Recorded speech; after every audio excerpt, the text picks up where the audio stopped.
As one of the most mysterious and bloodthirsty creatures in history, vampires have terrified people for centuries. In 1892, in a state of fear, a group of villagers in Exeter, Rhode Island, USA, gathered at the town's cemetery, holding shovels to do a job no one wanted. Slowly but decisively, they began digging up the new layer of soil covering the grave of 19-year-old Mercy Brown. Brown had passed away about 2 months earlier, but something about the girl's death worried the townspeople. They believe she is a vampire, intending to drain the life from her sick brother. After digging the grave, the villagers saw Brown's body, with a red mark on his cheek. They believed Brown was a vampire, so they burned her heart and liver. They then asked Brown's brother to eat the remaining ashes. However, this older brother also died, possibly of tuberculosis like his mother and another sister. At that time, Mercy Brown's grave-digging behavior was understandable because the villagers of Exeter lived in a time when people were afraid of vampires. Fanged and bloodthirsty, these supernatural creatures have appeared in the darkest corners of human imagination for centuries. Since the time when people were afraid of the dark, they were afraid of the invisible monsters that might lurk there. The history of vampires goes back a long way. Many ancient cultures have myths about vampire-like monsters, although they differ from modern legends. In Mesopotamia, people feared creatures called Ekimu because they could drain human life force. Meanwhile, ancient Egyptian mythology describes Sekhmet, daughter of the sun god Re, with an insatiable thirst for human blood. Jewish folklore depicts Lilith, some believe to be Adam's first wife, cannibalizing victims. Some stories claim that Lilith is what causes men to have erotic dreams and causes them to release their seed. These creatures all have one thing in common: they drain something important from humans, whether it's life force, blood, or seeds. Judging by the actions they do to humans, these ancient spirits resemble descriptions of vampires. According to modern human concepts that were only formed later, vampires are blood-sucking creatures with fangs and always avoid sunlight. Modern depictions of vampires began to take shape during the Middle Ages. According to PBS, the first reference to vampires can be traced back to an old Russian text written in 1047, which describes monsters called Yupur. The term vampire did not appear until many centuries later, specifically in 1725, that year. Out of fear, villagers in Kisiljevo, in present-day Serbia, asked a priest named Frumbald for help. They believe that a dead man named Petar Blagojevic is the cause of illness and death throughout the village.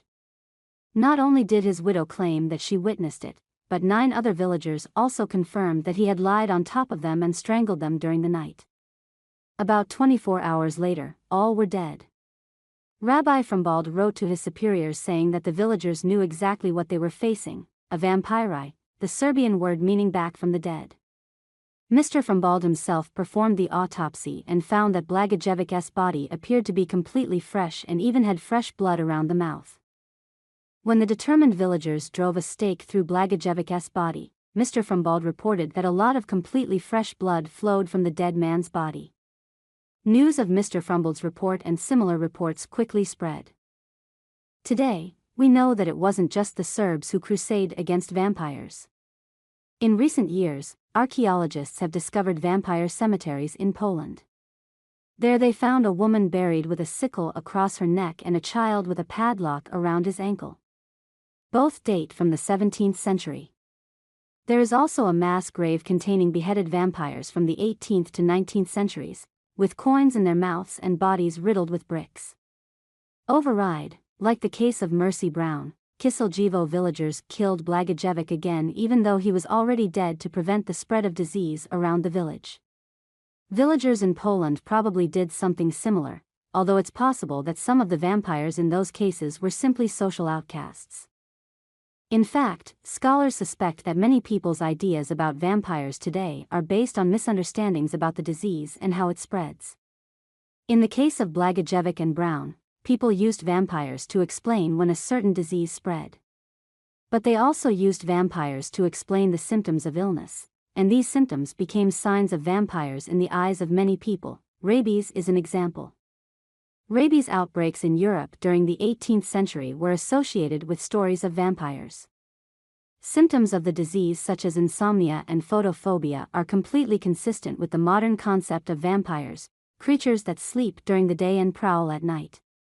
In addition, rabies is spread by animal bites and people still think vampires often bite their victims. Similarly, people with pellagra, due to a diet high in corn, may be afraid of sunlight. Europeans ate a lot of corn in the 18th century. Similarly, porphyria can cause blistering on the skin when the victim is exposed to sunlight as well as hallucinations. There is also the bubonic plague, a disease that causes patients to sometimes have mouth ulcers that bleed. This disease spread quickly and seemed inexplicable. Next was tuberculosis, the reason why the villagers of Exeter feared Mercy Brown. Tuberculosis causes victims to lose weight, cough up blood and die slowly. To some people, it seems like there is some supernatural force that is slowly sucking their life. At that time, illness played a huge role in shaping the first versions of vampires. Not only did people blame vampires for spreading the disease from the grave, but some scholars also said that the symptoms of the disease also fit the characteristics of vampires, of course.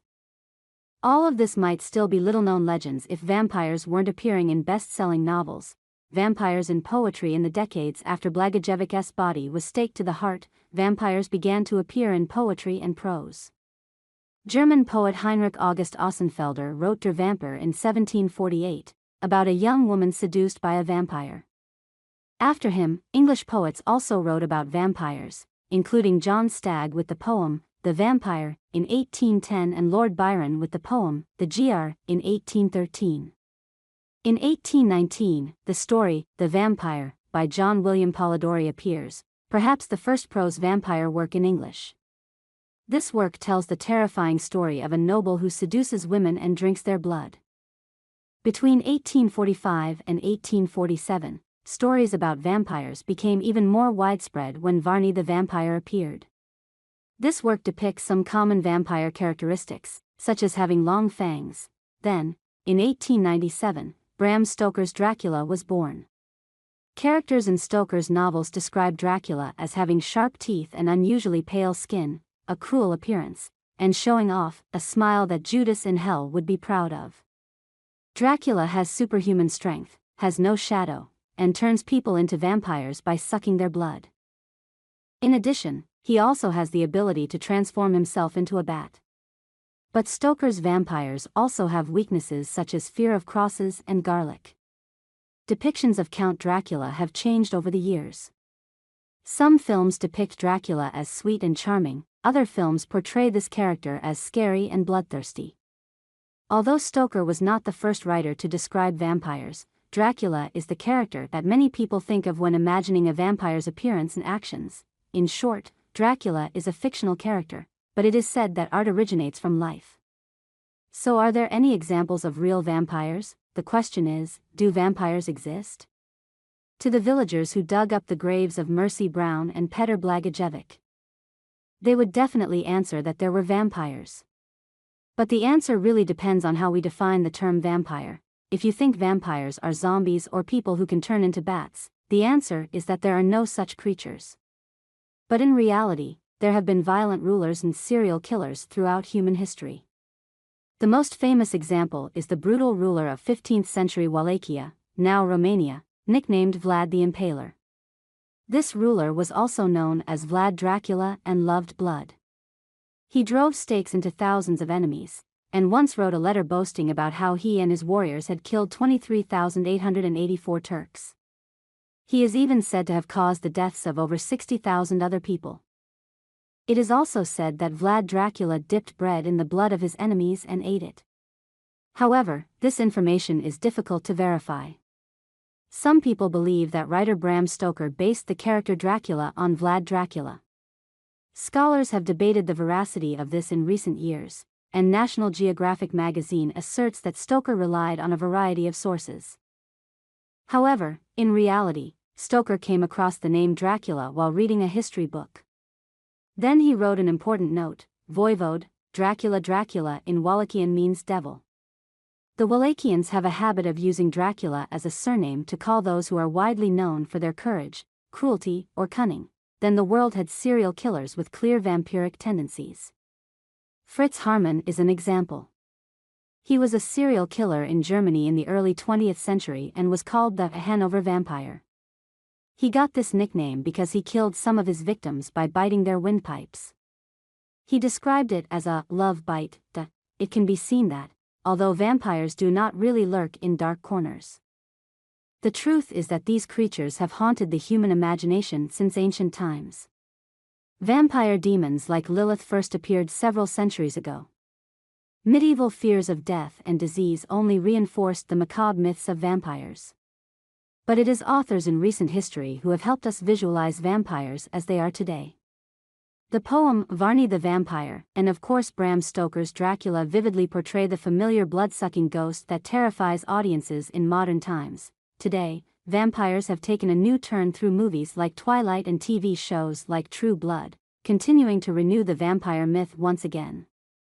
Feel free to leave a comment below. Thank you for following. Don't forget to subscribe to the channel to stay updated with hot news every day.